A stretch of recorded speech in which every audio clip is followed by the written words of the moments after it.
So hello everyone. तो हमारे जो रिन्यूएबल वाले जो वीडियो सीरीज चल रही है उसमें हम लोग वीडियो कंटिन्यू करेंगे। तो इसके पहले मैंने एल्पेक्स और आपके वाडी एनर्जीज पे ऑलरेडी वीडियो बना दी है। तो उन दोनों वीडियो अगर आप देख लेंगे पहले तो आपको ये वीडियो में ईजी रहेगा। अब इस वीडियो में हम लोग जो कुछ एक दो कंपनियां बची हुई हैं उनको पढ़ेंगे। और एट द सेम टाइम जो रिन्यूएबल थीम से रिलेटेड सेक्टर है, आपके जो इलेक्ट्रिक व्हीकल वाला सेक्टर होता है, वो भी मोर और लेस इस सम सॉर्ट ऑफ इस तरह से काम करता है। तो उसकी भी एक कंपनी है ओलेक्ट्रा ग्रीन टेक।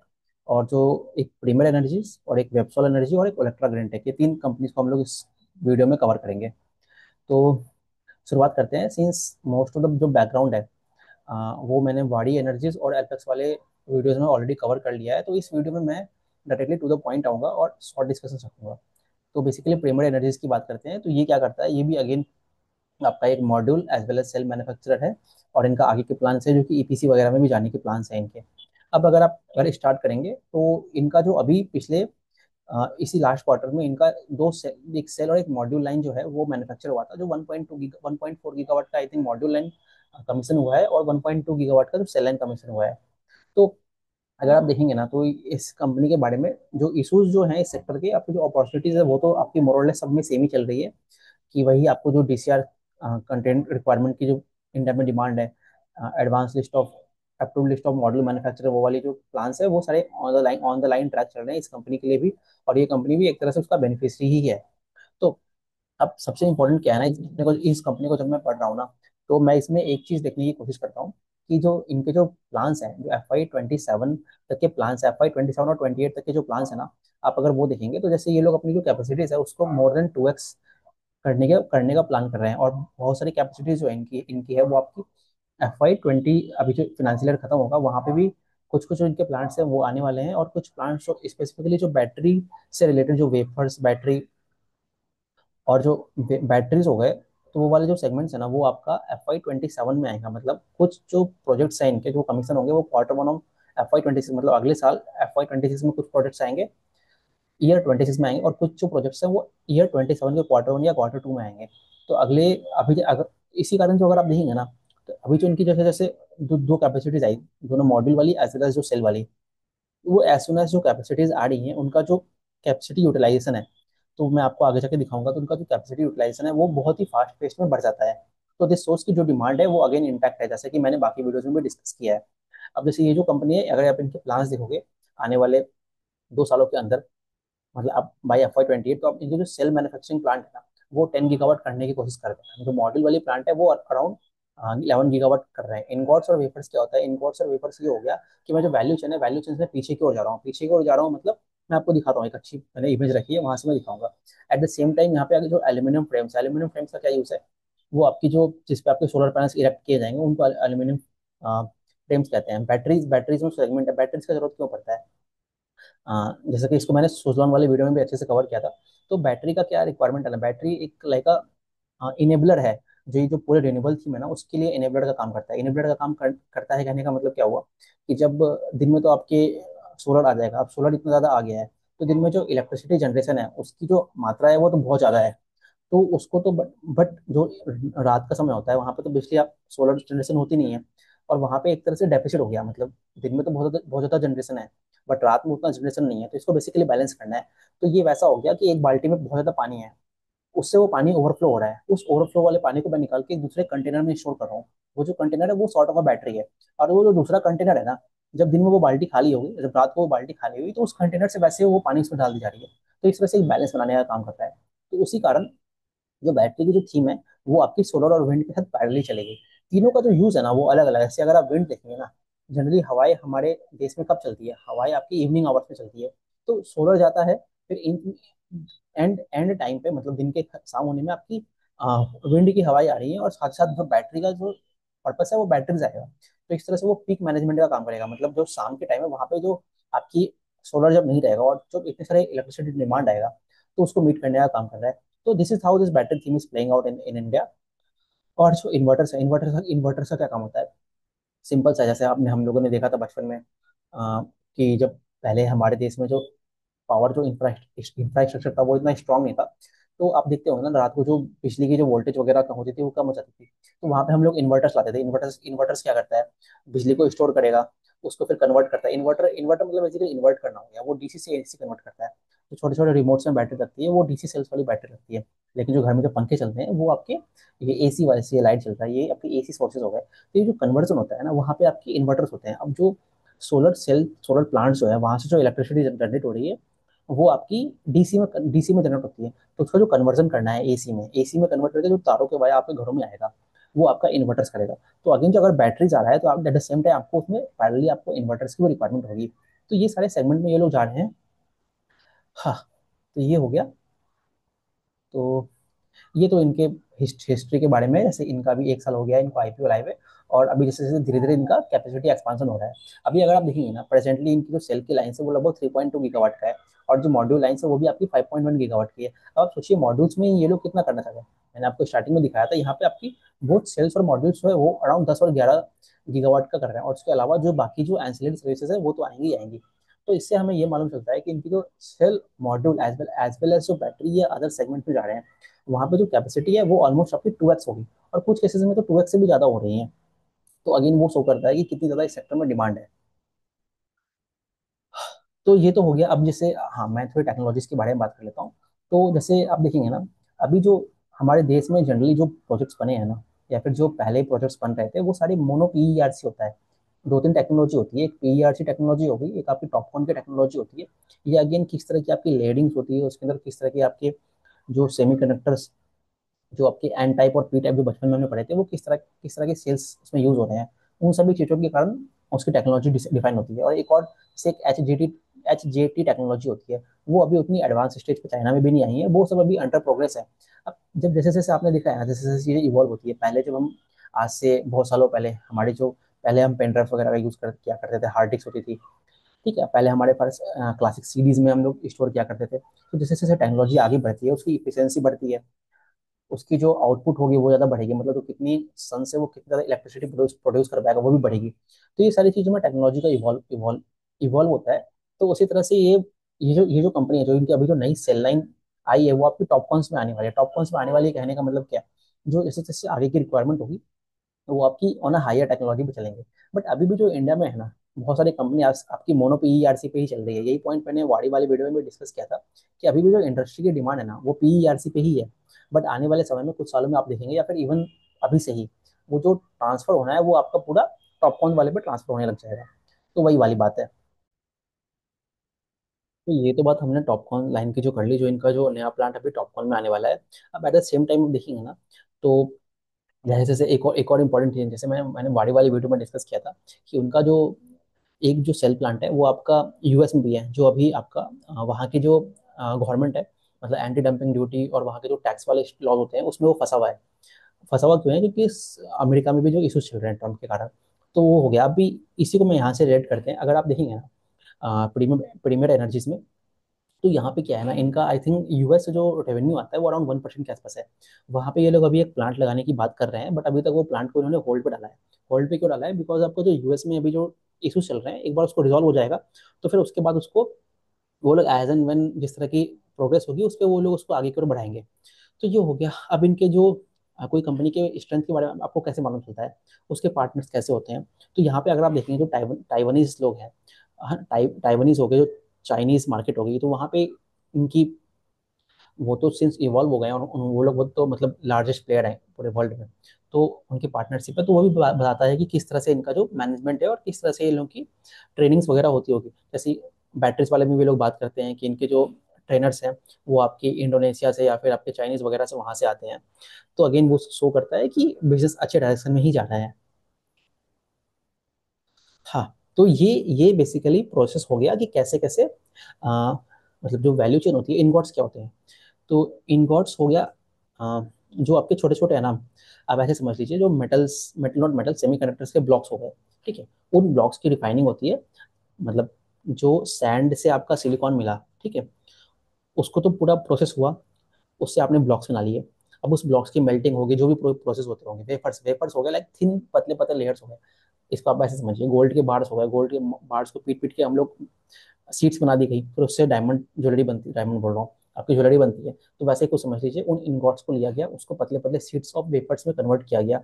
और जो वेपर्स होती है ना, आपने सोलर मॉड्यूल्स देखा होगा, उसके ऊपर वो ब्लू रंग की जो लेयर रहती है वो उसकी वेपर्स हो गई, फिर उससे आपके सेल्स बन जाएंगे, सेल्स और फिर मॉड्यूल्स बन गया, है ना। तो ये तो पूरी वैल्यू चेन हो गई इसकी। तो इसी में ये लोग टॉप कॉर्न और बैक पीछे की तरफ जो इनका बैकवर्ड इंटीग्रेशन है वहाँ पे ये लोग आगे बढ़ रहे हैं।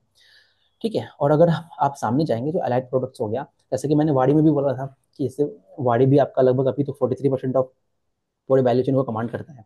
तो आगे जाके वो लोग मोर देन 80-90% कमांड करेंगे। तो उसी लॉजिक पे ये लोग भी चल रहे हैं। तो जैसे जैसे वो जब नए नए अलाइड प्रोडक्ट्स में एंट्री लेंगे ना, तो वो जो जो उनके क्लाइंट्स हैं, जो डेवलपर्स होगा, उससे जो जो उनका पूरा रेवेन्यू है ना, मतलब मान लीजिए अगर उनको 100 रुपया स्पेंड करना है, तो कुछ पैसा तो वो लोग मॉड्यूल वालों को देगा, कुछ वो अपने बैटरी वालों को देगा, कुछ एल्यूमिनियम फ्रेम्स वालों को देगा। तो ऐसे में बहुत जगह पे पैसे नहीं देखे, अगर वो पैसा पूरा पूरा मैं एज ए क्लाइंट ले लेता हूँ, तो ऑफकोर्स मेरा तो रेवेन्यू सोर्स बढ़ेगा ना। तो that is the logic behind this. और इसी तरह से ये लोग आगे पीछे, मतलब बहुत backward as well as forward allied services में ये लोग आगे की ओर बढ़ रहे हैं। सो हाँ, ये हो गया। तो दीज आर इनके बारे में है। तो ये तो इंडस्ट्री हाइलाइट्स के बारे में हो गया। अब इसमें सिंपल आप देखिए, चाइना का जो मार्केट है वो एक तरह से इवॉल्व मार्केट आपको दिखाता है। अब देखिए, चाइना की जो पॉपुलेशन डेमोग्राफी है और जो इंडिया की डेमोग्राफी है, आज तो वो चेंज हो गई है। चाइना इज एन मतलब लाइक ओल्डर ओल्डर कंट्री है। Older country in the sense वहाँ की जो पॉपुलेशन की जो एवरेज एज है वो आगे की ओर है। और वो हमसे कुछ दो तीन दो एक दो डिकेट्स पहले इंडस्ट्रियलाइज हो चुके हैं। तो वहाँ पे अगर आप देखेंगे तो वहाँ पे तो मार्केट ऑलरेडी मैच्योर हो चुकी है। आप बेटर होगा आप इसको यूएस से कंपेयर कीजिए। हाँ, तो जैसे कि मैंने वाड़ी वाले वीडियो से रिलेट किया, सिंस वो मार्केट लीडर है, तो वाड़ी में भी जैसे आपने देखा ना कि FY 28 और 30 तक 500 गीगावाट का वहाँ वहाँ का टारगेट है। तो इंडिया भी उसी लाइन में धीरे धीरे प्रोग्रेस कर रहा है। तो ये हमें बताता है कि किस तरह की डिमांड है इस पर्टिकुलर सेक्टर में। तो जैसे इंडिया वाले भी बोलेंगे ना आप, तो जैसे अभी जो प्रेजेंट हमारे देश में जो सोलर का पूरा इंस्टॉल कैपेसिटी होगी वो अराउंड 2.5x होने वाला है आने वाले कुछ सालों में। तो again this all things which source की जो डिमांड साइड है वो कितना स्ट्रांग है। और ये इससे भी तो हमें मालूम चलता है ना कि जैसे कोई भी ये लोग प्लांट लगाते हैं, कितना जल्दी उसका रैंप अप होकर कितना कितना जल्दी वो इंडस्ट्री में यूज हो जा रहा है। तो दैट अगेन सोर्स की किस तरह की, मतलब जो सिनेरियो है डिमांड की वो यहाँ पे किस किस तरह की है। ठीक है। तो सपोर्ट्स के बारे में बात कर लें। सपोर्ट के बारे में तो बहुत बार मैंने डिस्कस कर लिया, मैं उतना डिटेल में नहीं जाता हूँ। तो अगेन आपको पता है जैसे कि PM सूर्यघर बिजली योजना है जिससे आपको रूफटॉप लगता है। तो यहाँ पे अब इस यहाँ पे एक इंपॉर्टेंट पॉइंट समझते हैं। तो यहाँ पे जैसे मान लीजिए, तो क्या प्रीमियर एनर्जीज डायरेक्टली कंज्यूमर को बेचेगा सोलर मॉड्यूल? नहीं। इनके जो डिस्ट्रीब्यूटर्स होंगे या फिर जो यूटिलिटी वाले पीपल होंगे, तो वहां से उनको वो सोलर सेल्स बेचेंगे, और उनके वाया वो आपके शहरों में जो डिमांड आएगी कंज्यूमर से वहां पे इस तरह से वो बेचती जाएगी कहने का मतलब मॉड्यूल्स जाएंगे। हाँ, तो वो हो गया। अब वो जो मॉड्यूल्स होंगे उसमें अगेन आपकी जो DCR सेल रिक्वायरमेंट वाली बात आएगी, डोमेस्टिक कंटेंट रिक्वायरमेंट वाली बात आएगी। तो एक तो आपकी वहीं से बहुत बड़ा रेवेन्यू सेगमेंट आएगा जिसके बारे में इन्होंने बोला है, यहाँ पे मैं आपको दिखाता हूँ। तो जो ये लोग बोल रहे हैं ना, PM सूर्यघर बिजली योजना से अराउंड 27 गीगावाट की डिमांड है। और PM कुसुम जो आपका अगेन जो पंप इंस्टॉलेशन वाला प्लान है, तो वहां से आएगा। और सेंट्रल PSU स्कीम है, वहां से भी 5 गीगावाट का ये लोग देख रहे हैं। तो ये सारी चीजें हो गई। हाँ, तो अगेन ये तो सब डिमांड साइड हो गया, डिमांड में बहुत किस तरह का है। और सप्लाई साइड में भी अगेन जो आपकी गवर्नमेंट की सब्सिडीज हो गई, बैटरीज वालों के लिए गवर्नमेंट आपकी ये वायबिलिटी गैप फंडिंग प्रोवाइड करता है। वायबिलिटी गैप फंडिंग क्या होती है? जो कुछ पैसा सरकार अपना लगा देती है, हाँ, और 40-60% पे जनरली रहता है। तो वो पब्लिक प्राइवेट पार्टनरशिप का एक मॉडल होता है वायबिलिटी गैप फंडिंग। तो उसके बाद वो लोग बैटरी वाले प्रोजेक्ट्स में गवर्नमेंट उसको बढ़ाने के लिए आगे की ओर बढ़ रहा है। अब FDI 100% दे दिया। FDI कहने का मतलब जो आपकी विदेशी कंपनियां आई है, आपको अगर लगाना है पूरा एंड टू एंड आप लगाइए, 100% आपको FDI अलाउड है। ऐसा कुछ इशूज नहीं है वहाँ पे कि आपको गवर्नमेंट बोलेगा कि भाई आपको अपना 50% पार्टनर इंडिया वाला बनाना है, ऐसा कुछ नहीं है। आप 100% अपनी कंपनी आगे लगा सकते हैं। फॉर एग्जाम्पल जैसे मान लीजिए कोई चाइनीज कंपनी आना चाहिए। अब चाइना का केस बहुत डिफरेंट है, हालांकि अभी रिलेशन ठीक हो रहे हैं, but again let us take an example of China. China की कोई कंपनी आना चाहती है, वो चाहती है कि मैं आके यहाँ पे पूरा प्लांट बिछाऊँ। तो ऐसा नहीं है कि उसको पहले प्रीमियर से आके पार्टनरशिप करना पड़ेगा, वो आगे खुद ही अपना पूरा का पूरा प्लान लगा सकती है। तो अगेन वो लिबरलाइज इन्वेस्टमेंट रेजिम हो गया। हाँ, तो ये सारी बातें हो गई। और अगेन ट्रांसमिशन और इवैक्यूएशन इंफ्रास्ट्रक्चर जो है वो भी फटाफट अपग्रेड हो रहा है। जैसे कि मैंने एक ट्वीट किया था ट्रांसरेल लाइटिंग के बारे में, तो वहाँ पे भी आप देखेंगे ना, तो जैसे वो महाराष्ट्र वगैरह में HVDC की लाइन्स बना रहा है। तो ये सारी जो चीज़ें हैं ना, जब इतने बड़े बड़े प्रोजेक्ट्स आएंगे तो इनका तो इवैक्यूएशन होना है ना। तो वही तो उसमें जो कनेक्टिविटी वाले जो कॉस्ट हैं वहाँ पे भी सरकार बहुत सारा इंसेंटिव देती है। और इस तरह से वो पूरे इंडस्ट्री को वो एक तरह से मैच्योर करने की कोशिश कर रही है। तो ये हमारी पूरी बात हो गई डिमांड और सप्लाई साइड की। These are again some more points regarding the solar manufacturing capacities. जैसे कि इंपोर्ट ड्यूटीज लगा दिया है, ALMM के बारे में आपको पता ही है, टैक्स रेट्स इम्प्रूव कर रखे हैं। These are the general points. So ये हो गया। These are again which points which I have discussed, and again same for the US also, जो मैंने वाई एनर्जी वाले प्लांट पॉइंट मतलब वीडियो में डिस्कस किया था, जहाँ पे जो उनका एआई बूम हो गया, डेटा सेंटर्स लोड हो गया, वहाँ से जो उनका डिमांड आ रहा है। और अगेन जो वहाँ पे मैन्युफैक्चरिंग का लाइक कम मेक अमेरिका ग्रेट अगेन वाला जो पॉइंट है, उन सभी चीज़ों से और जो ये IRA मतलब इन्फ्लेशन रिडक्शन एक्ट है, उसके अंदर भी अगेन आपको बहुत सारे टैक्स इंसेंटिव्स मिलते हैं। आपको आके US में प्लांट लगाओगे तो आपको फायदा मिलेगा वहाँ पे, गवर्नमेंट की और सब्सिडीज वगैरह हैं। तो वो सारी चीज़ें हैं। ISTS वेबर के बारे में मैंने अभी ऑलरेडी बोल ही दिया। वायबिलिटी गैप फंडिंग के बारे में भी we have again discussed. Specially जो वायबिलिटी गैप फंडिंग वाला पॉइंट है ना, वो आपके बैटरीज के लिए है। सो ये तो इन्होंने दोनों प्लांट का अपना इमेज दिया है, जो अभी रिसेंटली अभी लास्ट मई और जून के आसपास इनको कमीशन हुआ है। और दोनों प्लांट में काफ़ी अच्छा रैंप अप है, और दोनों ही रेवेन्यू में कंट्रीब्यूट कर रहे हैं। वन मोर पॉइंट हो गया, जो इनका पहला जो सेल वाला प्लांट था, वहाँ पे 4 से 5 दिन का एक एनुअल मेंटेनेंस के लिए उसको रखा गया था, तो उससे कुछ 1-2% का रेवेन्यू में इशू आया है। बट अगेन प्लांट का तो मेंटेनेंस करना ही पड़ेगा ना, आप किसी भी सेक्टर में जाइएगा। अब जस्ट लाइक मनोरमा इंडस्ट्रीज, उन्होंने भी बोला है ना कि अभी इस साल के आई थिंक H2 में वो लोग अपना प्लांट का मेंटेनेंस करेंगे। तो maintenance is a regular thing in all the manufacturing businesses. So ये हो गया। अभी जो इनका की डेवलपमेंट है, जो कि हमने बात किया था कि 10 गीगावाट सेल्स और 11 गीगावाट ऑफ मॉड्यूल्स की जो इनका बनने वाला है। तो अभी जो प्लांट्स है ना इनके पूरे ये आंध्र प्रदेश तेलंगाना के आसपास आने वाले हैं। तो इसमें जो 4.8 गीगावाट वाला जो प्लांट है ना, जो नेक्स्ट अपकमिंग प्लांट होगा, ये तो आपका अभी नेक्स्ट ईयर आ जाएगा। ठीक है। वैसे ही आपके जो मॉड्यूल्स वाले और जो आपकी वेफर वाला प्लांट है, वेफर में अगेन बैकवर्ड इंटीग्रेशन वाला जो प्लांट है, ये सारी की सारी जो प्लांट्स है आपके, जो मोस्टली जो जितनी भी इनकी मॉड्यूल सेल्स वाला जो लाइन है ना, उससे रिलेटेड जो भी चीज़ें हैं, वो आपके FY सॉरी मतलब नेक्स्ट ईयर के वही आपका मार्च या जून जुलाई के आसपास आएगा। जैसे कि अभी इस साल ही अभी इनका मई और जून में आया है ना, तो जस्ट यहाँ से 1 साल बाद अगेन ये सारे मॉड्यूल सेल्स लाइन आ जाएंगे। तो आपको वहीं से दिखता है कि जो इनकी आपका पूरा जो ये वाला वैल्यू चेन है ना, सेल्स वाला मतलब मॉड्यूल्स वाला, वहाँ वहीं पे कैपेसिटी डबल हो जाएगी। और अभी तो हमने बैटरी वाले की चीज़ की बात ही नहीं की है। तो अब यहाँ पे बैटरी वाले की बात कर लेते हैं। तो बैटरी वाला जो चीज़ है ना, सिंस अभी तो ये स्टार्ट ही हुआ है। ठीक है। तो अभी गवर्नमेंट की जो पॉलिसीज है वो भी धीरे धीरे इवॉल्व हो रही है। अभी जो इनका पूरा बैटरी पे प्लान है ना, बैटरी में प्लान ऐसा मत समझिएगा कि ये लोग पूरी की पूरी बैटरी लाइंस पूरी इंडिया में ही बना रहा है, ऐसा नहीं हो रहा है। जैसे कि जैसे आप इसको मैं एक अच्छे से रिलेट करता हूँ आपका अमारा राजा और आपका ओला इलेक्ट्रिक से। तो वो जो दो कंपनियां हैं, फिर एक्साइड हो गई, स्नाइडर हो गई, ये सब जो कंपनीज है ना, ये लोग अभी स्टार्ट किया है कैसे बैटरीज इंडिया में उस स्केल पे मैन्युफैक्चर करना। तो अभी तो वो बहुत ही R&D स्टेज पे है और इवॉल्विंग स्टेज पे है। तो इंडिया में उस स्केल पे जो बैटरी बनना है, वो अभी स्टार्ट नहीं, वो अभी है नहीं। तो क्योंकि उसके लिए आपको बहुत सारे इश्यूज हैं, क्योंकि आपको तो पहले तो पूरे वैल्यू चेन को कमांड करना पड़ेगा। आप लिथियम वगैरह कैसे लेके आओगे, तभी तो आप बैटरी बनाओगे ना इंडिया में। It is just like what is happening in the case of cell and modules. धीरे धीरे पहले हमने मॉड्यूल पे गए, फिर सेल्स पे गए, फिर पीछे पीछे जा रहे हैं ना। तो वही चीज हम लोग सेम बैटरी में रेप्लिकेट करने की कोशिश कर रहे हैं।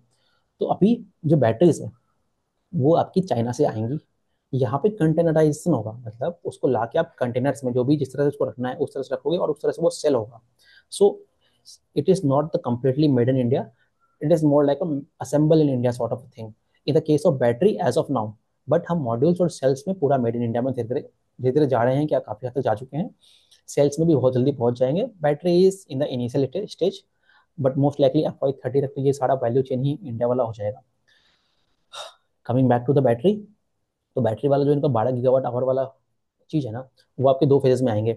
एक तो इनका पहले मार्च में आ जाएगा, और दूसरा जो एक है इनका वो आपका नेक्स्ट ईयर में आएगा। एक जून FY 26 में आएगा, और एक मार्च FY 26 में आएगा। मतलब एक प्रोजेक्ट इनका नेक्स्ट ईयर आ जाएगी, और एक प्रोजेक्ट इनकी नेक्स्ट टू नेक्स्ट ईयर आएगा। ठीक है।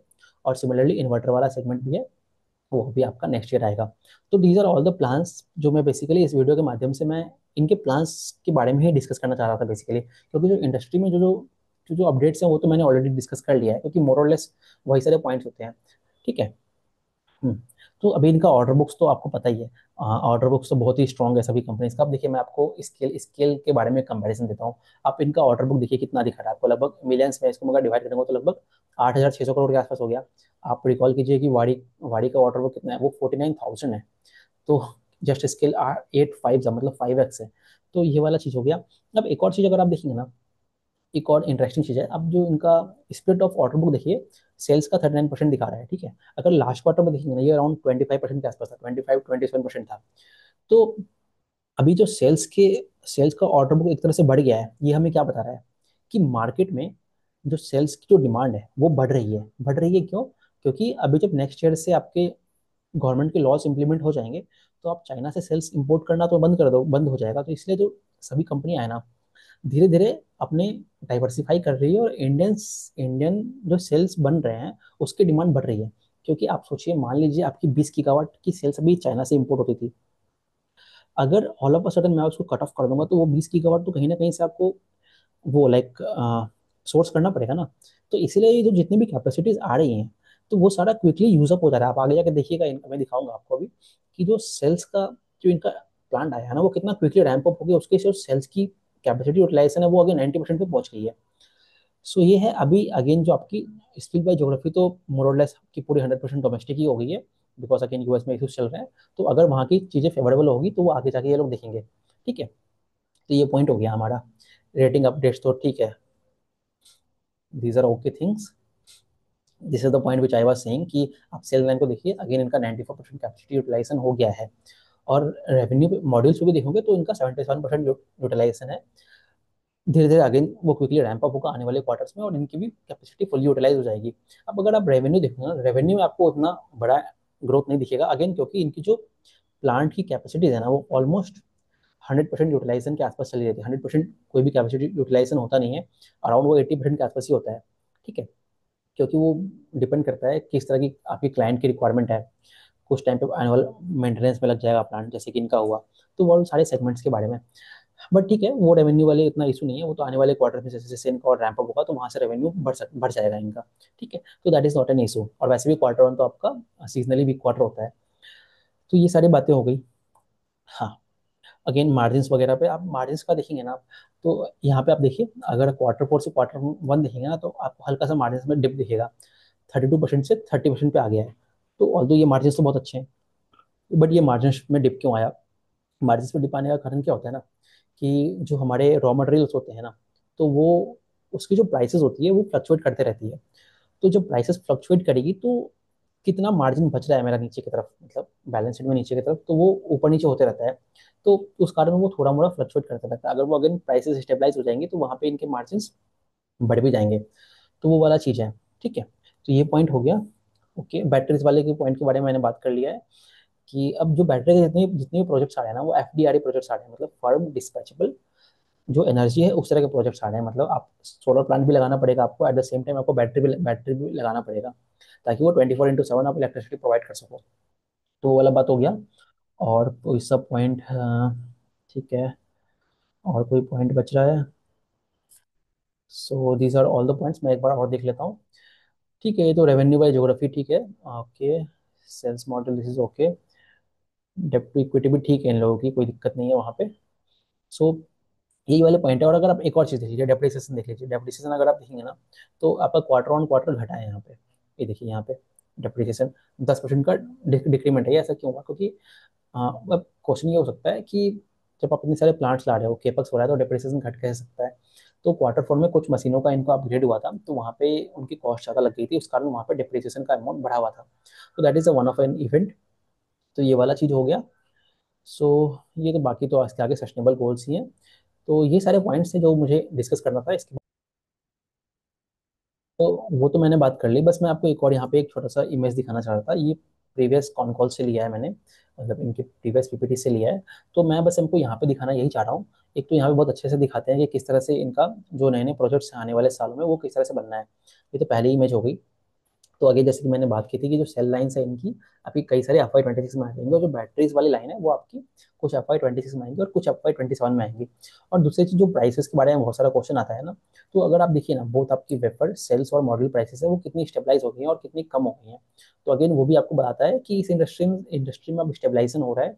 और दूसरी चीज क्या है ना, मतलब पहले जैसे चाइना से डंपिंग होती थी, तो इंडिया में जो सेल्स और मॉडल्स की प्राइसेस है ना, वो काफ़ी वैरी करती थी। तो सिंस जैसे जैसे मैन्युफैक्चरिंग कैपेसिटीज हमारे यहाँ बढ़ते जाएंगी, तो जो प्राइस डिस्कवरी है वो हमारे खुद की इंटरनल हो जाएगी, मतलब वो बाहर वाले एक्सटर्नल फैक्टर्स पर डिपेंड नहीं करेगा। तो ये है।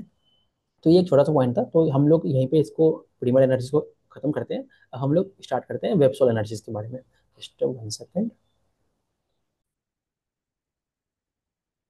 तो वेबसोल के बारे में मुझे वैसे ज़्यादा पॉइंट्स बोलना नहीं है।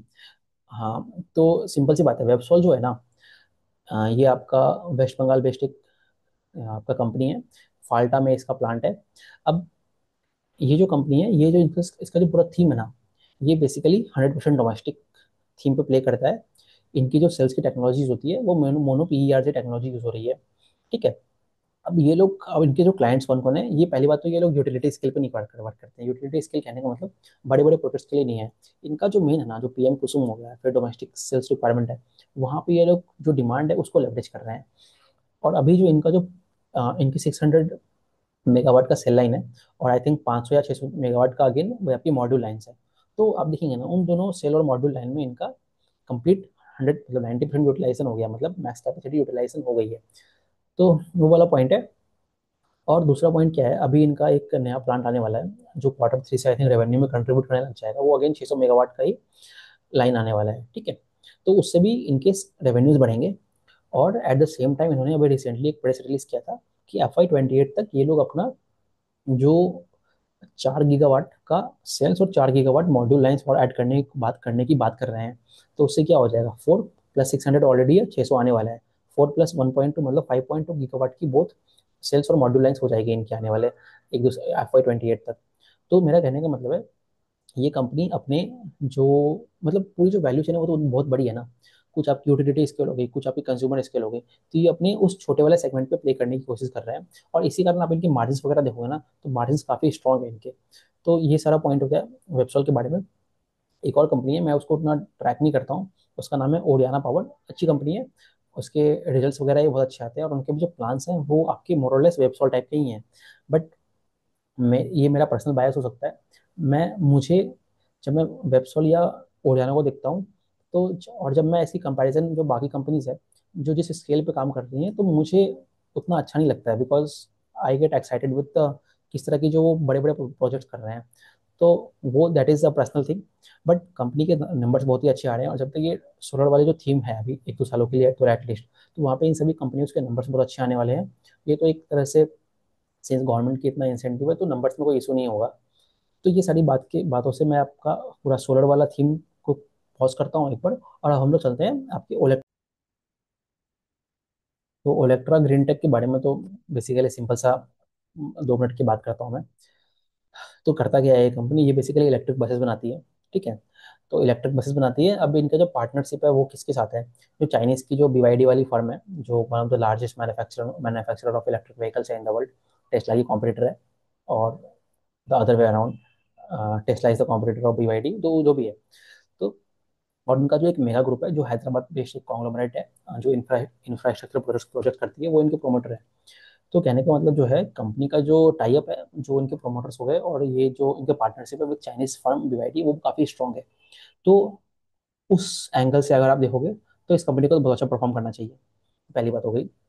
But what I don't like about this companies, इनके जो नंबर्स हैं, मतलब इनके एग्जीक्यूशन फ्रंट पे वो चीज़ें बिल्कुल नहीं दिखती है। तो ठीक है।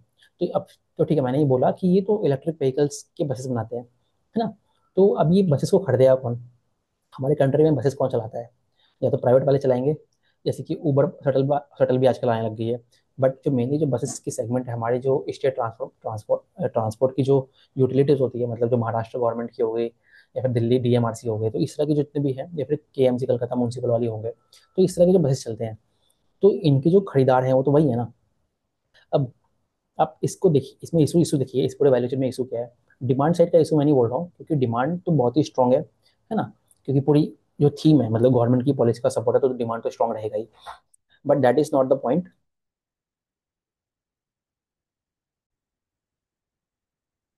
तो ये सारी बात हो गई। अब अगर आप देखेंगे ना, उनकी जो प्रेजेंट जो कैपेसिटी है, वो अराउंड लगभग आई थिंक 2500 बसेस बनाने की कैपेसिटी है। तो वहाँ पे से ये लोग है ना, अपनी बसेस की जो कैपेसिटी है उसको बढ़ा के 5000 बसेस करने की कोशिश कर रहे हैं। और वो स्केलेबल है, मतलब उसको 5000 + 5000 दो फेज में उसको बढ़ाने की कोशिश करेंगे। बट ठीक है। अब द इशू क्या है ना, जो इनकी प्रेजेंट कैपेसिटी है ना, उसी का जो यूटिलाइजेशन है वो बहुत कम यूटिलाइजेशन है। मैं इसके पूरे PPT में नहीं जाऊँगा, मैं इसकी पूरी कहानी आपको बता दे रहा हूँ। तो बसेस की जो यूटिलाइजेशन है, मतलब जो कैपेसिटी की यूटिलाइजेशन है, वही उतनी अच्छी नहीं है। ठीक है। तो जब वही अच्छी नहीं है, तो इसलिए जो इनका जो नया कैपेसिटी आने वाला है ना, वो काफ़ी डिले हो रहा है। ठीक है, एक तो वो वाला इशू हो गया। अब जब आप देखिए, मैंने अभी बोला कि इनके जो खरीदार हैं, खरीदार तो स्टेट वाले हैं। ठीक है, तो एक तरफ तो स्टेट वाले हो गए, और एक तरफ जो आपकी टेंडरिंग प्रोसेस होगा, जो गवर्नमेंट से आपको टेंडर आएगा उसके वाया ये लोग बिड करेंगे और उससे सप्लाई करेंगे। तो वहाँ पे तो एलेवन बिड्स होंगे, तो वहाँ पे भी अगेन इंटेंस कॉम्पिटिशन है। बिकॉज इस सेक्टर में जो बड़े बड़े प्लेयर्स हो गए, अशोक लीलैंड हो गए, टाटा मोटर्स हो गए, तो वो लोग प्लेयर्स हैं। और दूसरी तरफ जो है आपकी स्टेट यूटिलिटीज आएंगी। तो बेसिकली दोनों साइड से जो है ना, ये कंपनी के खींचतान है। तो बीच में ये लोग, ये कंपनीज हैं, तो वहाँ पे वो इंटेंस कॉम्पिटिशन फेस करेंगे यहाँ पे। और जिनके मार्जिन है, मार्जिन से बहुत ज़्यादा प्रेशर रहेगा, है ना। क्योंकि एक तो ये कंज्यूमर गुड हो गया ना, तो वहाँ पे तो आपको एक्स्ट्रा तो पैसे कमाने कोई देगा नहीं। और again you are restricted by the margin which is provided in the contract orders and all those things, तो वो वाली चीज़ है।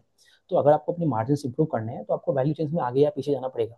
और कितना उस पूरे वैल्यू चेन को आप कमांड कर सकते हो एंड टू एंड, अगर आप ऐसा कुछ कर पाते हो, तब तो आपके मार्जिन इंप्रूव होंगे। तो वही इशू इस कंपनी के साथ हो रहा है।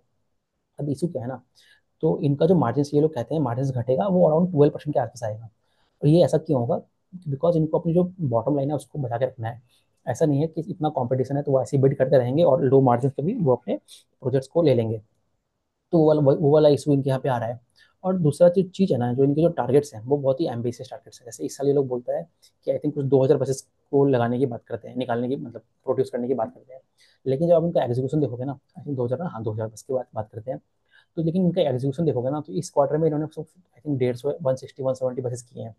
और कहते हैं कि क्वार्टर टू में ये लोग 2x कर देंगे यहाँ से। अगर मैं इसको 2x ही मान लेता हूँ, 160 इंटू टू 320 होता है, मैं 500 मान लेता हूँ। 500, 600, 750 हो गया, मतलब H2 में इनको लगभग फिर भी 1500 बसेस करने पड़ेंगे। तो कैसा एग्जीक्यूशन होगा, वो तो बहुत ही क्वेश्चनेबल बात है। जब वो होगा तब मुझे देखना पड़ेगा उस चीज़ को। ठीक है। और ऐसा नहीं है कि ये कंपनी इस तरह के टारगेट्स पहली बार दिया है। ऐसे टारगेट्स ये लोग कई बार देते हैं और उसको एग्जीक्यूट नहीं कर पाते हैं। तो इसलिए जो है ना, जो एज एन इन्वेस्टर जो कन्विक्शन होता है, मतलब how can I build a conviction on a management, तो वो तो जब आप एग्जीक्यूट करोगे तभी तो मैं, मतलब तभी तो मेरा कन्विक्शन बढ़ेगा ना। तो जब इस तरह की चीज़ें होती है तो मेरा कन्विक्शन नहीं आ पाता है उस चीज़ के ऊपर। अब एक और अगेन इसी से रिलेटेड एक पॉइंट है, जो स्कीम है गवर्नमेंट की, पीएम ई ड्राइव करके स्कीम है, जिससे आप वो पूरी इलेक्ट्रिक बसेस को प्रमोट करते हैं और सब्सिडीज वगैरह दी जाती है। तो अगर आप देखेंगे, जब उनका जब उस प्रोजेक्ट के अंदर जो पिछला बिड हुआ था, वहाँ पे ये कंपनी ने कोई बिड ही नहीं जीता था। क्यों? Again that is the same point of intense competition. ठीक है। तो जब इस तरह की चीज़ें होती हैं, तो the conviction does not become strengthened. और दूसरा बात है कि जब एक तो आप बात करते हो कि आपका बीवाईडी के साथ और मेगा ग्रुप के साथ पार्टनरशिप है, बट तो इनको तो एक तरह से, जब पूरे वर्ल्ड की लीडर आपके पास बीवाईडी ग्रुप है, ठीक है, तो you should be better than the other companies ना। तो वो उस वाले पैरामीटर पे भी इनका ये लोग मतलब एग्जीक्यूट नहीं कर पाते हैं। दे ऑलवेज टॉक अबाउट कि सप्लाई चेन इशूज हैं, इंडिया चाइना के रिलेशन सही नहीं है, यूक्रेन वॉर हो गया। यूक्रेन वॉर का क्या फैक्टर है, क्योंकि बहुत सारे जो raw materials, rare earth minerals हो गए, पैलेडियम वगैरह हो गई, वो आपकी यूक्रेन वगैरह से आती है, यूक्रेन रशिया से। हाँ, बैटरीज की सप्लाईज में इशू है, बैटरी के प्राइसेस में इशू है। तो अगेन ये सारे तो मैं एक्सक्यूज दे रहा हूँ ना। तो ये सारे पॉइंट्स अगेन वो अच्छे नहीं लगते हैं। हाँ। तो अगेन ये, और एक और बात, ये जो कंपनी है, इन कंपनी का रेवेन्यू कैसे बढ़ेगा? मार्जिन तो आपके लिमिटेड है, और प्लस कंपटीशन है तो वो तो कम हो रहा है। तो this is a whole volume based game. और जब आप वॉल्यूम ही नहीं बढ़ा पा रहे हो, और इस तरह के नंबर्स रिपोर्ट होंगे क्वार्टर वन में, और ऐसे बड़े बड़े आप टारगेट्स देते हो, और उस तरह का एग्जीक्यूशन नहीं रहता है, तो अगेन कन्विक्शन नहीं आ पाता है। और रिसेंटली ये लोग, इन लोगों ने है ना, पिछले कुछ समय में कोई अच्छा स्ट्रॉन्ग ऑर्डर जीता नहीं है। एक हिमाचल प्रदेश का ऑर्डर था, बस वही है, उसके अलावा कोई खास ऑर्डर जीता नहीं है इन्होंने। तो ये हो गया। और इनका एक और सेगमेंट है, वो इंसुलेटर वाला सेगमेंट है। वो आई थिंक अराउंड 10% रेवेन्यू को कंट्रीब्यूट करता है, ऑल्दो उसमें मार्जिन काफ़ी अच्छे होते हैं, 20% के मार्जिन है। बट अगेन वो छोटा सा सेगमेंट है, तो वो उतना इम्पैक्ट लाएगा नहीं। तो एक और इशू है कि जो एक है ना, सिंस चाइना के साथ हमारे रिलेशंस तो लॉन्ग टर्म में अच्छे नहीं हैं, तो एक डेटा लोकलाइजेशन वाला जो कंसेप्ट है कि आप जितने भी पार्ट्स वगैरह हैं वो आप इंडिया में बनाइए, और जो भी डेटा प्रोड्यूस होगा वो भी उसको इंडिया में रखना है। तो अगेन उस थीम पे भी ये लोग कैसे वर्क करेंगे? तो कहते तो हैं कि वो धीरे धीरे एक इवॉल्विंग इशूज है, तो वो भी हमें देखना पड़ेगा। तो ये सारा चीज़ है पॉइंट। तो these was the more or less all the points which I wanted to discuss about this particular company. Personally, I don't like this company. Although demand side में कोई इशू नहीं है ना, डिमांड साइड काफ़ी strong है। The thing what is happening ना इस company के साथ, अभी तो ये आई थिंक कुछ 30-35% का मार्केट शेयर है। मुझे ऐसा लगता है ना, जो इस कंपनी के साथ हो रहा है वही ओला इलेक्ट्रिक के साथ हो रहा है। They are the first movers in this industry, in this segment, in their segments. लेकिन जो बाकी जो बड़े बड़े प्लेयर्स हैं ना, वो बाद में आए, and they have allowed the industry to evolve. और जब वो आते हैं तो वो एक बिग वे में आते हैं। जैसे अगर आप देखें ना, ओला का भी आई थिंक वो अब second in terms of EV vehicles हो गया है वहाँ पे। तो वैसे ही देखना पड़ेगा जब टाटा मोटर्स या फिर स्विच मोबिलिटी जो अशोक लीलैंड की जो सब्सिडरी है, फिर उनका जो सेगमेंट है इलेक्ट्रिक व्हीकल वाला, वो सब कैसे वर्क करेंगे। और दूसरा चीज़ क्या है ना, वो लोगों ने अपने जो वैल्यू चेन है उसको मतलब और स्ट्रॉन्ग किया है। मतलब जो आपके फ्रेम्स हो गए गाड़ियों के, बसेस के, और जो कंट्रोल पैनल्स हो गए, वो सब भी वो लोग खुद से बनाने लग गए हैं। और अनलाइक वो ये जो इलेक्ट्रा है, इनका जो ये सारी चीज़ें हैं ना, वो आपकी चाइना से होती है, बाई बाई BYD से ही है। तो अगेन वो सारे इशूज़ भी हैं। तो वो सारे पॉइंट्स हमें सब कुछ देखना पड़ेगा। तो इन सभी चीज़ों के कारण इस ये कंपनी मुझे सही नहीं लगती है। तो यही सारे पॉइंट्स हैं। तो थैंक यू वेरी मच। तो we have discuss all the three businesses. अब इसके बाद मुझे दो बिजनेस और कवर करने हैं, एक तो केपी ग्रुप के बारे में और दूसरा आयनॉक्स विंड के बारे में। उस दोनों को मैं आराम से डिस्कस करूंगा, दोनों ही अच्छी कंपनियां हैं। तो थैंक यू वेरी मच।